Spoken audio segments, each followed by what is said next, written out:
আমাদের দাবি সমূহ: ১. ঢাকা 13 আসনের ফলাফল বাতিল করে নিরপেক্ষ তদন্ত করে ব্যবস্থা গ্রহণ করা। ২.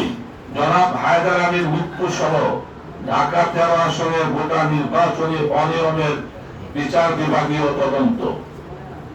৩.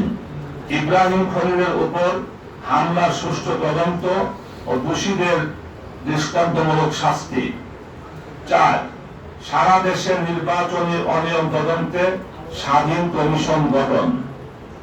৫. রাজনৈতিক হয়রানি ও মিথ্যা মামলা বন্ধ করা। ৬. সারা দেশে আমাদের নেতাকর্মী ও সমর্থকদের উপর হামলা, মামলা ও হয়রানি বন্ধ করা। সরকারকে অবিলম্বে আমাদের এই ন্যায্য দাবিগুলোর ব্যাপারে ব্যবস্থা গ্রহণের আহ্বান করছি।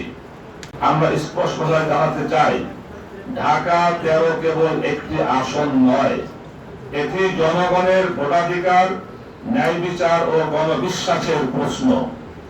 জনগণের রায় বিকৃত করে ক্ষমতার দ্বন্দ্ব প্রদর্শন করলে তা দীর্ঘস্থায়ী হবে না। জনগণের অধিকার প্রতিষ্ঠার প্রশ্নে আমরা আপোষহীন।